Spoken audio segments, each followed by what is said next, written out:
आचरण करता है, घूमता फिरता है, अपने ज्ञान को देता रहता है, अच्छी आत्माओं को मिलता है, उनको सत संदेश देता है, अपने से परिचित कराता है। वो परमात्मा 3 प्रकार से हमारा धारण पोषण करता है, 3 स्थिति से। एक स्थिति में वो वहां ऊपर रहते हैं। जब परमात्मा ऊपर सिंहासन पर विराजमान होते हैं तो उनके शरीर का जो नूर है, प्रकाश है, रोशनी है, लाइट है, एक रोम में, रोम कहते हैं बाल को, एक रोम में करोड़ सूर्य मिला दे, करोड़ चंद्रमा, इतना नूर है उस परमपिता का। उस पूरी बॉडी का देख लेना कितना होगा। फिर वो परमात्मा यहां आता है तो हल्के तेज पुंज का शरीर बना लेता है, अपने शरीर, अपनी बॉडी को सरल करता है, अपने रूप को।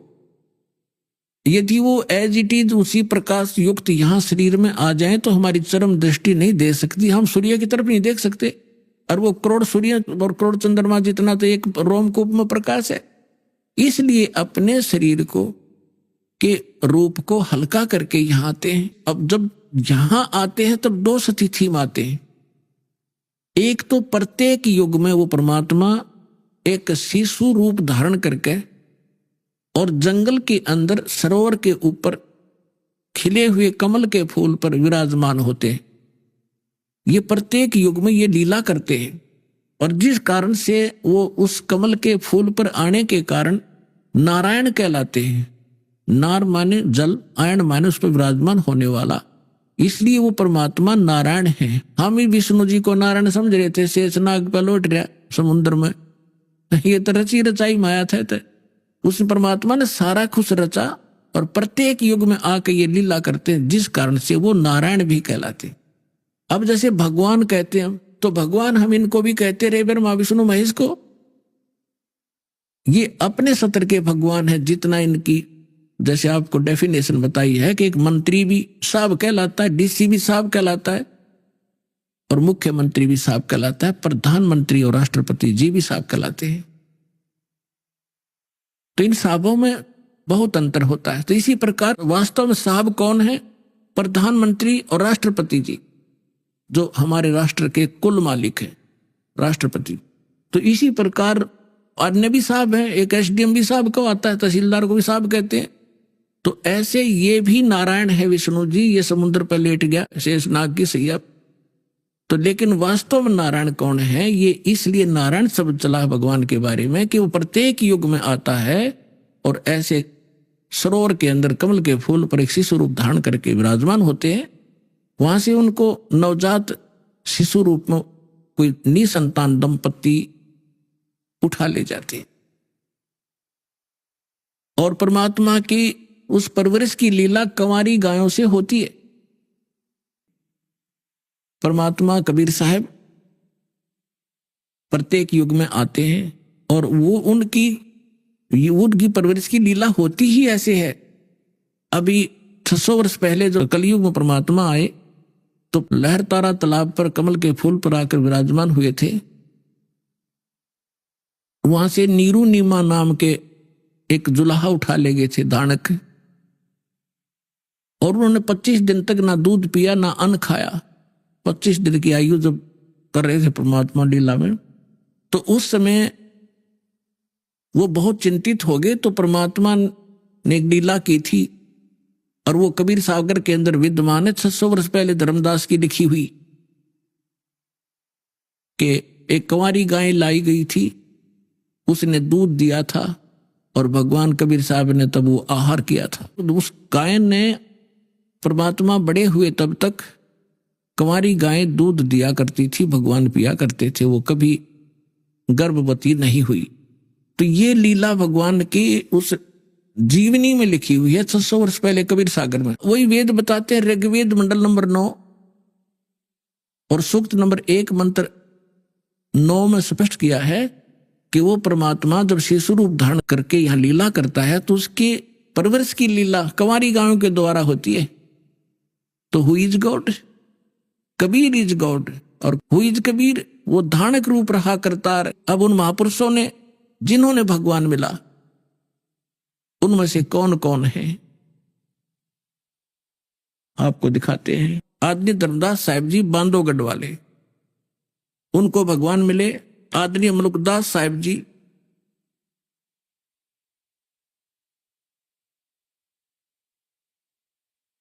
आदरणीय नानक साहिब जी, आदरणीय दादू साहिब जी, आदरणीय गरीबदास साहिब जी, गांव छुडानी, जिला झज्जर, हरियाणा वाले, आदरणीय घीसा दास साहिब जी, गांव खेखड़ा, यूपी वाले, आदरणीय स्वामी रामानंद जी, काशी नगर वाले। अब आपको थोड़ा सा इन महापुरुषों ने जो जो भी परमात्मा के विषय में जानकारी दी है वो सुनाएंगे। पुण्यात्माओं, परमात्मा की महिमा का गुणगान करना और श्रवण करना, लेकिन सच्चे दिल से, सच्ची लगन से, तब वो हमारे अंदर असर करता है। आदरणीय धर्मदास साहिब जी को परमात्मा मिले, और जैसा कि वेद बताते हैं कि परमात्मा ऊपर रहते हैं, वहां से गति करके आते हैं, अच्छी आत्माओं को मिलते हैं, सह शरीर आते हैं, सह शरीर चले जाते हैं। जिस समय परमात्मा धर्मदास जी के साथ बहुत वर्ष रहे और जब चले गए सतलोक में, उनके जाने के बाद जो व्याकुलता उनको उत्पन्न हुई, धर्मदास जी ने परमात्मा के विषय में क्या कहा? आज मोहे दर्शन दियो जी कबीर, आज मोहे दर्शन दियो जी कबीर, सतलोक से चल कर आए, सतलोक से चल कर आए, काटन जम की जंजीर, आज मोहे दर्शन दियो जी कबीर, आज मोहे दर्शन दियो जी कबीर, थारे दर्शन से मारे पाप कटत हैं, थारे दर्शन से मारे पाप कटत हैं, निर्मल होवे जी शरीर, आज मोहे दर्शन दियो जी कबीर, आज मोहे दर्शन दियो जी कबीर, अमृत भोजन मारे सतगुरु जी में, अमृत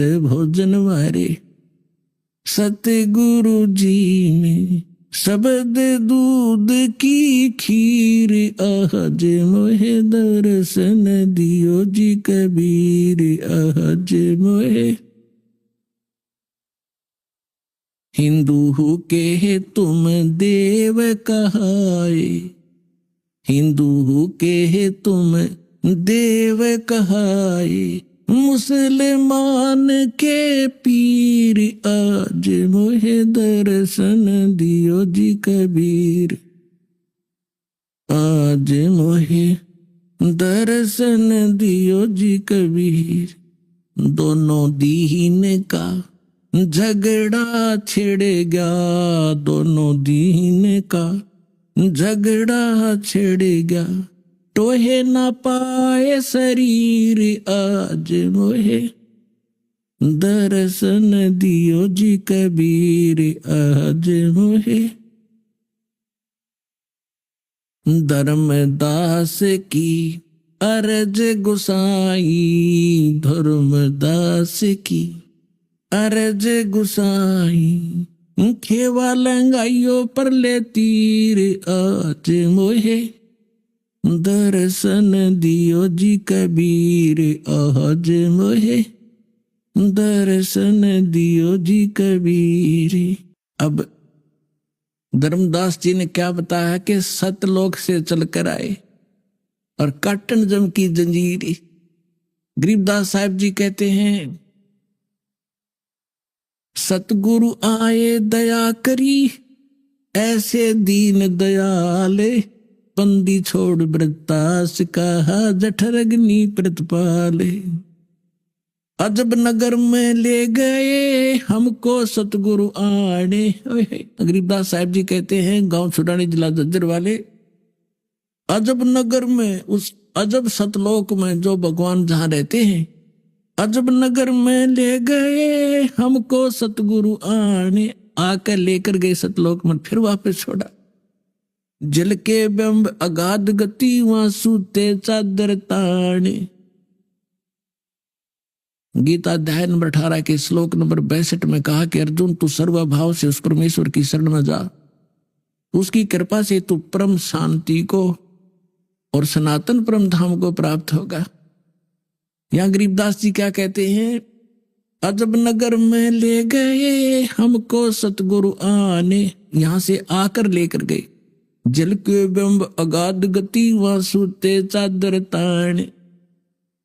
चादर ताण का सोना मुहारा है हमारे यहाँ देसी लोकल लैंग्वेज का, में ये भाषा में लिखा हुआ है। ये कहा करते कि कैसे चादर ताण के सो गया, जैसे कोई लेट रहा होता, सो रहा होता, कि कैसे चादर ताने सोया है, काम हो लिया तेरा पूरा, यानी कोई काम नहीं रहा तेरे को, निश्चिंत होकर सोना, चादर तान कर सो जाना, कि वहां जाकर मुझे परम सुख हुआ। अजब नगर में ले गए हमको परमेश्वर आने, आकर झिल के बिंब अगाध गति वहां सूते चादर ताने, यानी कहते निश्चिंत होकर वहां ठाठ से सोए, वहां कोई दुख नहीं, कोई चिंता नहीं, कोई जन्म मरण नहीं, कोई रोग नहीं, किसी प्रकार का अभाव नहीं, भगवान की झलक हमेशा हमारी आंखों के सामने रहती है। अनंत कोट ब्रह्मांड का एक रति नहीं भारे, सतगुरु पुरुष कबीर हैं वो कुल के सिरजनहारे। अब क्या बताते हैं, गैबी ख्याल विशाल सतगुरु अचल दिगंबर थीर हैं, भक्ति हेत काया धर आए अवगत सत कबीर हैं, हरदम खोज हनोज हाजर त्रिवेणी के तीर हैं, दास गरीब तबीब सतगुरु बंदी छोड़ कबीर हैं। हम सुल्तानी नानक तारे दादू को उपदेश दिया, जात दुलाहा भेद न पाया वो का सीमा है कबीर हुआ।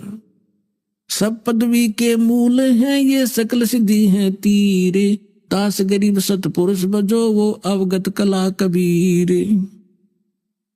जिंदा जोगी जगत गुरु ये मालिक मुर्शिद पीर, तो दीन झगड़ा मंडा पाया नहीं शरीर। एक मनुकदास नाम के महापुरुष हुए हैं, बहुत बड़े किसान थे, अरोड़ा जाति से थे।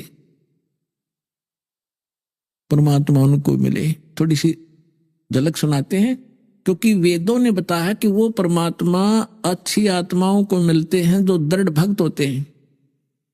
मलुकदास नाम के अच्छी आत्मा थे, किसान थे, खत्री अरोड़ा जाति से थे, लेकिन पुण्यात्मा तो पुण्यात्मा ही रहती है। तो परमात्मा क्या लीला किया करते हैं, पहले कहीं भी किसी क्षेत्र में आ जाते थे। जैसे दास बता रहा था, भगवान 3 प्रकार से हमारा धारण पोषण करता है। एक तो स्थिर वहां शरीर में रहते हैं, तेजों में शरीर में सतलोक में। दूसरा वो शिशु रूप धारण करके प्रत्येक युग में एक ही लीला करते हैं ऐसी। और फिर अन्य जो शरीर धारण करके किसी साधु संत के रूप में कहीं पर भी किसी के वहां प्रकट हो जाते हैं। और पहले तो ऐसा कम्युनिकेशन था नहीं आपस में, 150 किलोमीटर दूर कोई बैठा रहे, 10 दिन 1 महीने में पता ना लगा उसका वहां कौन रहा करता। ऐसे उस समय परमात्मा कहीं भी प्रकट हो जाते थे और वहां रहते थे 1-2 वर्ष, 4 वर्ष, 10 वर्ष, और अपना नाम गाम बताते नहीं थे। हम भी सुना करते थे कि एक साधु आया था, उसने नाम गाम नहीं बताया, पड़ा पहुंचा हुआ था और उसकी महिमा गाई जाती थी, परंतु ये नहीं पता होता था वो कौन थे, कहां से आए थे, कि वो बताया नहीं करते थे। तो ऐसे परमात्मा एक स्थान पर रह रहे थे, आश्रम बनाकर छोटा सा, और वहां से फिर उनके भक्त गांव नगर में हो जाते थे। एक गांव में 4-5 घर थे, 5-6। तो भगवान वहां जाते थे, गांव गांव में, नगर नगर में अपना अमृतवाणी सुनाया करते थे, बोल बोल के जैसी लीला भगवान किया करते। तो मलुकदास के गांव में 4-5-6 भक्त परिवार थे। तो गुरुजी वहां गए सत्संग करने के लिए। तो सभी ने प्रार्थना की, आज हमारे घर करना, कल हमारे घर करना, हमारे घर चरण रखना। अब गुरुजी जाते हैं तो उत्तम भोजन बनाया जाता है। तो पहले दिन एक घर में सत्संग किया, बढ़िया खीर खांड का भोजन, हलवा बनाया गया। अगले दिन दूसरे के घर में, अगले दिन तीसरे के घर में। तो आसपास के लोग इस ज्ञान से परिचित ना होकर विरोधी हो जाते हैं। और जगत और भगत के विचारों का मतभेद होने से एक दूसरे के विरोधी ये स्वाभाविक हुआ करते हैं, क्योंकि जो क्रियाएं भक्तों की होती है वो जगत की नहीं होती, और जगत को वो अच्छी नहीं लगती, और भक्तों के लिए वही फाइनल होती है, उसी से उनका कल्याण होता है। जिस कारण से वो गांव का चौधरी था, 800-900 बीघे जमीन थी उस मुल्कदास के। पहले तो मुल्क चौधरी मुल्क सिंह था, वो मुल्कदास क्यों कहा था, मुल्कदास तो पाछा बनाया भगवान ने उसको। अब चौधरी मुल्क सिंह अरोड़ा जी के पास गांव के कुछ व्यक्ति गए, जी ऐसे ऐसे गांव में ठग आ गया है और लूट रहा है, बढ़िया माल खावे है, खीर खांड के भोजन कर खाता है, और ये अपना बिगाड़ रहा सारे हिसाब किताब को। और ब्रह्मा विष्णु महेश के बारे में वो उठ पटांग बोलता है। अरोड़ा जी भी कृष्ण जी के पुजारी थे, मुल्कदास जी। तो मुल्कदास ने कहा, सोचा बुद्धिमान व्यक्ति होते हैं वो अपने सत्र से काम करते हैं, भगवान से डरने वाले होते हैं। उन्होंने सोचा भाई ठीक है, मैं देखो पहले वेरीफाई करूंगा फिर कोई एक्शन लेंगे। अब कुदरती वो सुबह घूमने के लिए जा रहा था, जिस रास्ते से वो जाया करते थे उसके साथ में किसी भगत का मकान था, उसमें भी उस दिन हलवा बन रहा था, हलवे की महक जाया करे दूर तक। तो उसने देखा रहा क्या हो रहा भाई, मुल्कदास जी ने, मुल्क सिंह ने देखा, तो जांच कर क्या कर रहे हो तुम, आज किस खुशी में हलवा बना रहे हो। उन्होंने बताया, चौधरी साहब हलवा तो कद्दे बना ले, हमारे गुरु जी आए हैं, राजा आप भी खा लो, और सत्संग हुआ है, हमारे गुरु जी आए इसलिए बना रखे हैं। तो उसने देखा कि यू है वो गुरु जी दिखे, कहाँ। कहने लगा कितने दिन हो गए तुम्हारे गुरु जी का आए, अजी आज चौथा दिन है। कहाँ तुम्हारे गुरु जी को, वो बैठे सामने। मुल्कदास चौधरी साहब गया वहां पर, कहने लगा भाई ठग तू करके क्यों नहीं खाता, क्यों दुनिया को ठगता है, इन गरीबों को तो लग रहा चूसने के लिए, अपना करके खाया करे। तो परमात्मा बोले, चौधरी साहब मुझे तो भगवान बगैर किए ही दे रहा है, तो मुझे क्या जरूरत है करने की। अब परमात्मा के सामने उनकी वाणी में कसक थी। तो मुल्कदास ने सोचा भाई संत है, भगत है, ज्यादा खसना ठीक नहीं इसके साथ, चलो इसने जो कह दिया सो कह दिया। तो उसने ढंग से उत्तर दिया कि एक बात बता महाराज जी, ये भगवान मुझे क्यों नहीं देता बगैर किए। परमात्मा बोले कि तुझे विश्वास नहीं है, तेरे पास वो भक्ति नहीं है जिसमें भगवान बगैर करे भी दे देता है। अब वो भक्ति तो इतनी समझा नहीं, कहने लगा कि एक शर्त रख। मुल्कदास जी बोले बोल। कबीर साहब बोले क्या, कि आज मैं कुछ नहीं खा के आया हूं, घर से निकला हूं, और शाम तक यदि तेरे भगवान ने मुझे भोजन दे दिया मेरे बिना किए ही मैं ऐसी जगह जाऊंगा, तो मैं तेरा शेष हो जाऊंगा, भोजन दे दिया था। और नहीं भोजन दिया मुझे तो तुझे अपने खेतों में मजदूर लगाऊंगा, मंजूर है। परमात्मा बोले मंजूर है। अब वो चला गया, उसके खेत थे पूर्व में, अर्धा पहुंचा पश्चिम में, गांव नगर से दूर दूसरे के क्षेत्र में पहले जंगल बहुत होते थे, और वहां जाकर एक वृक्ष पर चढ़ कर बैठ गया। आकाश देखूंगा मुझे कैसे यहाँ कौन भोजन करा देगा, वहां तो कोई जा ही नहीं सकता। अब उधर क्या हुआ कि ये गडरिये होते हैं भेड़ बकरियों वाले, उनका कोई त्योहार था। वो कहने लगे भाई एक खीर बना लो, चावल घर से ले आए थे वो।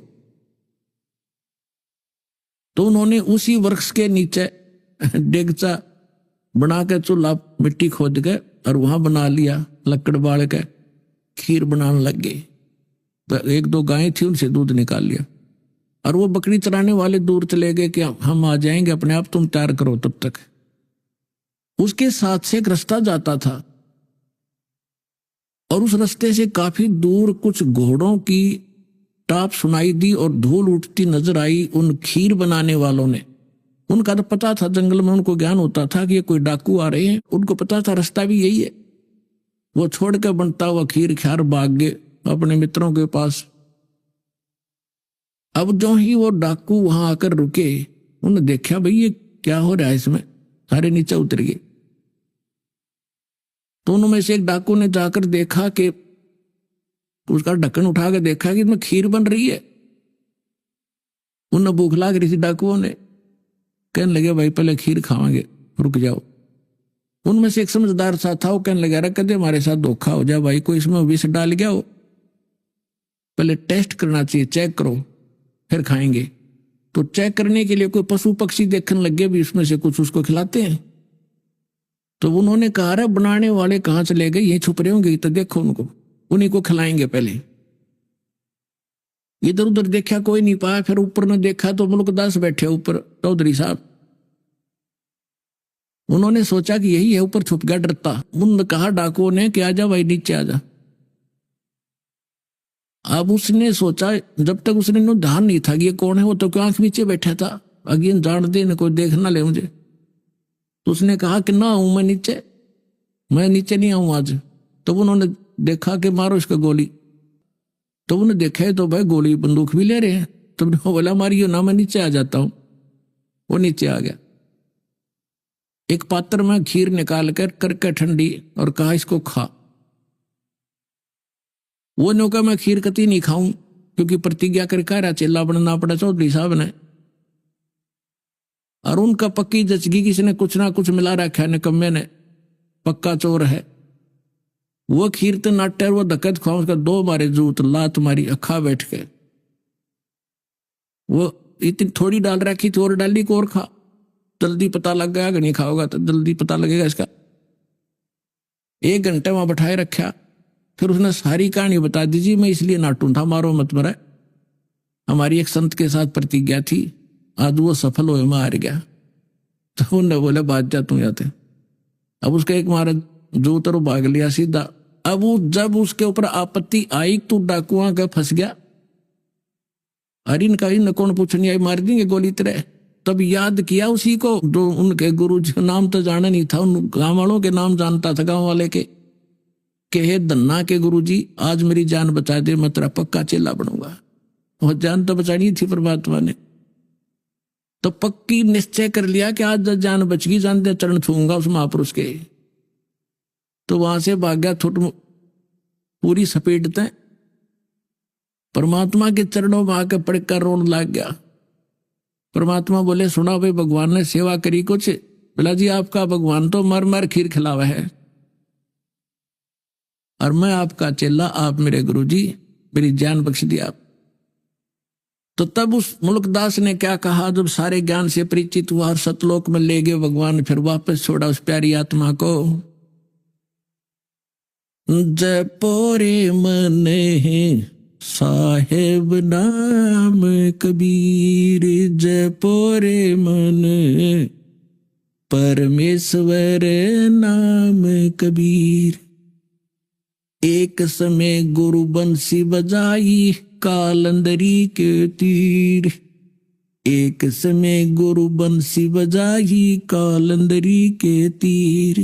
सुर नर मुनि जन थक गए थे, वो रुक गया दरिया नीर।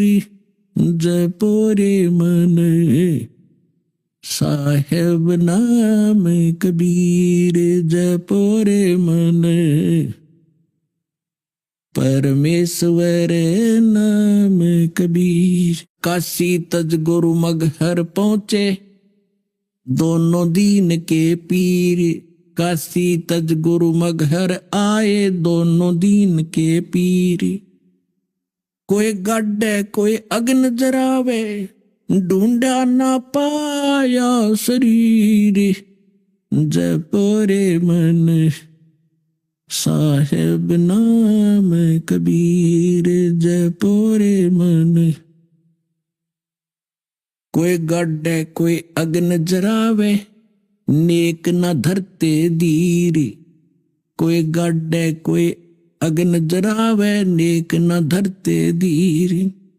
4 दाग से सतगुरु न्यारे, अजर अमर शरीर। जपोरे मन साहेब नाम कबीर। 4 दाग से सतगुरु न्यारे, अजरो अमर शरीर। दास मलूक सलूक कहते हैं, हो जो खसम कबीर। जपोरे मन साहेब नाम कबीर। अपने आत्मा वेद बताते हैं, परमात्मा ऐसी लीला करता है। आंखों देखे वो महापुरुष बताते हैं कि जो काशी के अंदर धानक रूप में आया था वो परमात्मा, वो पूर्ण परमात्मा है। उन्होंने सचखंड में देखा और फिर यहां पर देखा जब उनकी महिमा गाई। आदरणीय नानक साहिब जी को परमात्मा बेई नदी सुल्तानपुर शहर के साथ से बहा करती थी, जहां नानक जी एक नवाब के यहां नौकरी किया करते थे और सुबह सुबह स्नान करने के लिए जाया करते थे। वहां परमात्मा मिले एक संत महात्मा साधु के रूप में। उनसे काफी 2 बार मिले, दूसरी बार फिर उनको अंतर्ध्यान किया, दरिया में डूबने का बहाना करके शरीर को रख दिया वहां अप स्ट्रीम के अंदर 2-3 किलोमीटर दूर जंगल में सुरक्षित, और परमात्मा उस आत्मा को लेकर गए सचखंड में। वहां से फिर उनको वापस छोड़ा। तीसरे दिन, उसी दिन थे वो प्रथम उदासी उन्होंने काशी की। परमात्मा ने कहा था मैं बनारस में रह रहा हूं, कबीर मेरा नाम है और जुल्हा मेरा काम है। अब नानक साहब जी ने भगवान को वहां देखा और फिर उसको उनको ये यकीन नहीं हो पाया कि परमात्मा जुल्हा धानक कैसे हो सकता है। तब जब उन्होंने काशी में आकर भगवान को देखा उस जो धानक रूप में, ओए होए, तब उन्होंने क्या कहा, एक सुआन दुई सुआनी नाल भलके भोकाई सदा बियार और कूड़ छुरा मुठा मुर्दार, ये धानक रूप रहा करता। गुरु ग्रंथ साहिब के पन्ना नंबर 24 पे ये वाणी अंकित है और नानक साहिब की महिला पहला की वाणी है। मैं पथ की बिंदने करनी की कार, वो बिगड़ रूप रहा विकराल, तेरा एक नाम तारे संसार, मैं एहो आस एहे आधार। कि ये काल तो विकराल है, ये तो बिगड़ रूप है, यहाँ का बुरा हाल कर रखा है इसने, और मुझे आपके उस सतनाम की आस है, उसी का मुझे आधार है, और आपका ये सतनाम पूरे विश्व को पार कर दे। तेरा एक नाम तारे संसार, मैं ए हो आस ये हो आधार, मुख निंदा आख्या दिन रात, पर घर जो ही नीच मनाथ, काम क्रोध तन वसे चंडाल, ये धानक रूप रहा करता। हाई सूरत मुलुक की वेश, हाई सूरत मुलुक की वेश, ए ठगवाड़ा ठगी देश, खरासी आना पोता बार, ये धानक रूप रहा करता। परमात्मा को काशी में देखा जब नानक साहब जी ने, ये ठगवाड़ा ठगी देश, प्यार से कह रहे हैं ये ठग, ये बैठा भगवान खुद, जो मैंने सचखंड में देखा वो जो का तू ये धानक रूप रहा करता, लोगों धानक रूप रहा करता। फिर कहा था कि 731 पृष्ठ पे कहा है कि अंधला चुंधला नीच जात परदेसी, मेरा खिल आवे तिल जावे, 1 सेकंड में यहां 1 सेकंड में ऊपर पावे, अर्ता की संगत नानक रेंदा, कैसे मुंडा पावे। 721 पृष्ठ पे गुरु ग्रंथ साहिब में लिखा है कि एक अर्ज गुप्तम पेश तो दर कून करतार, हक्का कबीर करीम तू बे ए परवरदिगार। कि हे सत कबीर, हक्का कबीर, बे ऐब परवरदिगार, तू सच्चा करतार है, सारी सृष्टि का रचनहार तू ही है। तो इस प्रकार इन महापुरुषों ने परमात्मा को पाया।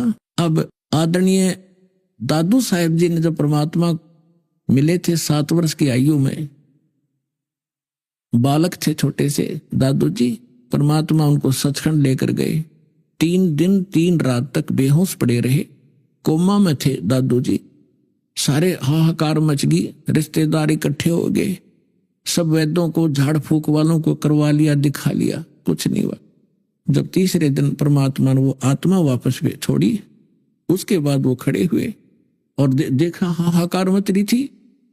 वैसे तो सोपन भी मान लेते, जब देखा हो मैं तो भगवान के साथ गया था, मैं तो परमात्मा के साथ गया था, और 3 दिन तक वहां देखा और ऐसे ऐसे जैसे रास्ते में जो दिखते आती हैं वो भी दिखाई दादू जी को। फिर क्या बताया है, जिन मुझको निज नाम दिया सोए सतगुरु हमारे, दादू दूसरा कोई नहीं वो कबीर सिरजनहारे। अब आदरणीय रामानंद जी को परमात्मा ऐसे लेकर गए थे, सचखंड ले गए। वो ज्यादा विद्वान पाक रहे थे, संस्कृत भाषा गणी जाने थे, ब्राह्मण कुल में जन्म था, 1400 ऋषि बना रखे थे जो उनके द्वारा प्राप्त ज्ञान को आगे जनता में प्रचार किया करते थे। और बहुत बड़ा बोल वाला था। 104 वर्ष के वृद्ध हो चुके थे रामानंद जी, जो परमात्मा कलयुग में काशी में आए हुए थे। वो 5 वर्ष की लीला में आई हुई थी भगवान की।